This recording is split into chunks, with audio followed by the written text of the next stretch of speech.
Hello everybody, Hamp Thomas again, and today I want to talk to you about a subject that tends to get me in a little bit of trouble. It's about appraisal adjustments and proving adjustments. Why is that a big deal? Well, we've got all these classes now about how to do graphs, and some of these classes are great, and in big cities, where you've got hundreds or thousands of quality comparables, these things can be effective. The problem is that America is not made up like that. Sure, we got a lot of big cities, but the majority of America, is small to medium-sized towns and communities, and we don't have, perfect comparables. The real estate industry is not a data perfect product, if you will. We're not selling widgets or computers or groceries or, anything that is easily to track like that on a computer. What happens in a real estate transaction?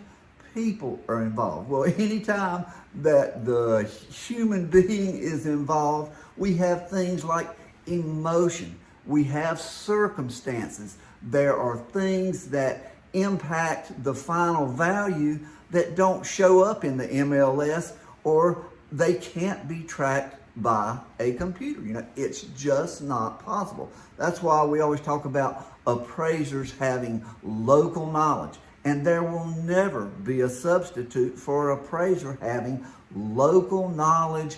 And you only get that with time, folks.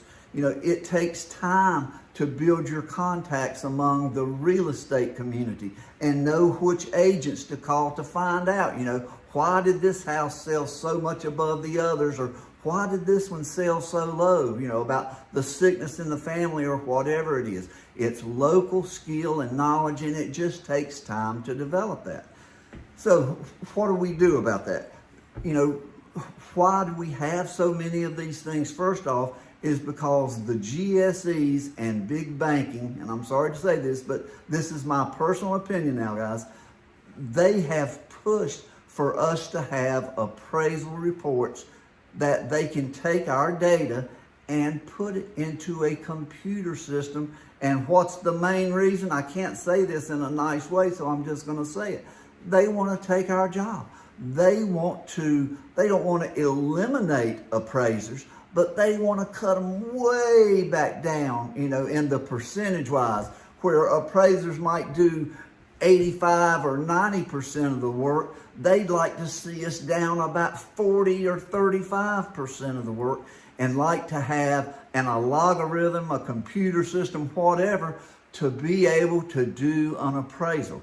As long as people are involved in the appraisal process, there's always going to be things a computer doesn't know, and what does a computer look at? Most of the time, they're looking at proximity, not comparability. I know I've said that before, but it really is, if you think about that, proximity, not comparability.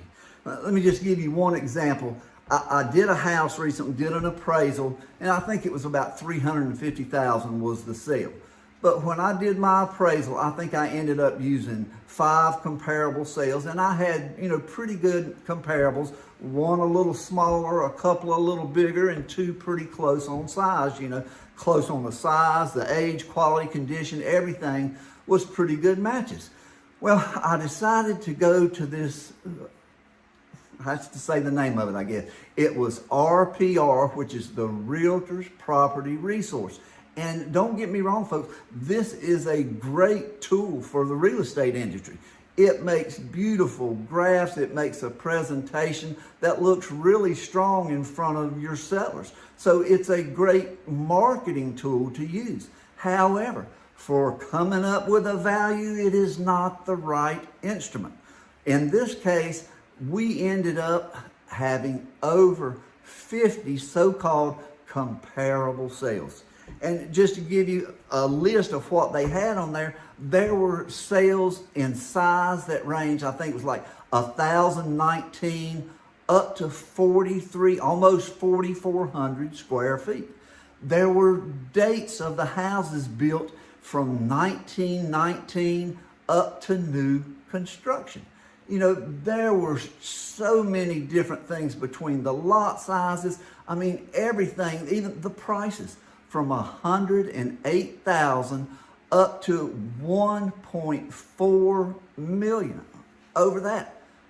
Those are not comparable sales. And what do? They really take all these, let's just say it's 50 sales. They take those 50 sales, come up with an average, the magic price per square foot, which we already know is pretty dangerous. But then they take that, they apply it to the subject, and what number do they use? They use the square footage total from public records. Now, you know how I feel about that. Those numbers are estimates from exterior views only. Those numbers are not right. So you take a price per square foot from 50 sales, apply that to a square footage total that's likely wrong to start with, and what are you going to get? You're going to get a wrong value, guys. In this case, it was about $89,000 difference in the values. And RPR came up higher than the appraisal did. Now, $89,000, that's real money to somebody. And then they're going to say, oh, well, is the appraiser biased, or the appraiser doesn't know what he's doing? What's the difference? The difference is easy to explain, but people always have in the back of their mind, the appraiser did something wrong, and they are starting to trust those automated valuations. And that's kind of been the goal of the GSEs and the big banks all along. They want consumers, to have a warm, fuzzy feeling about these automated valuations so that people will begin to trust them more and move appraisers back down on the scale of trust. And that's something we just can't do. Now, I'm old school. These graphs and things, they look great in a report. And, I have no problem with us using those. But there are things, like in my market, we have a lot of one-of-a-kind properties, and it's hard to find 3 quality comparables a lot of times.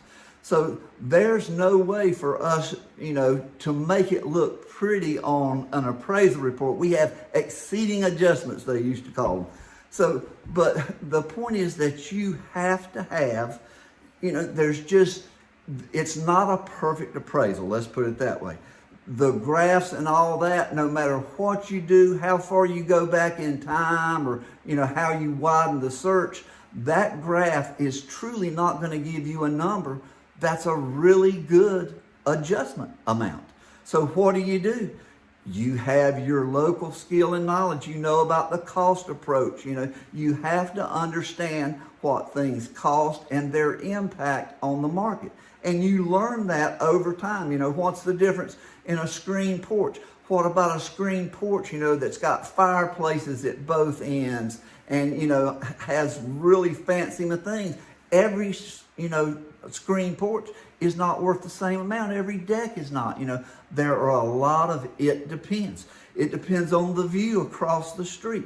There's so many things other than just quality and condition. In my market, there can be as many as 50 things, that really impact the value. So what do?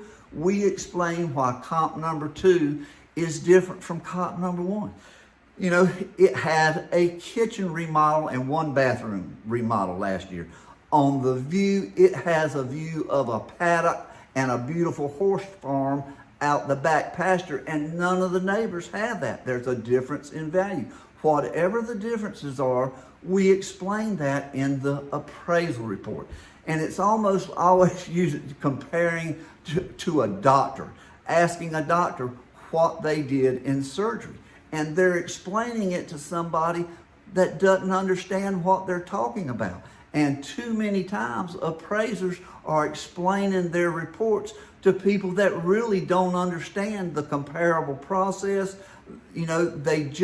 It's going over their head, and there's nothing wrong with them not knowing it. They're not supposed to know it. But these graphs and things, we need to train appraisers properly, let them do their jobs, and we don't have to be able to prove everything in our reports. That's something that's made up from the GSEs and big banks, and everything is not provable with a graph. You hire an appraiser to do a job and trust them to use their professional opinion on that. That's why it takes so long to get an appraisal license. It's not an easy task.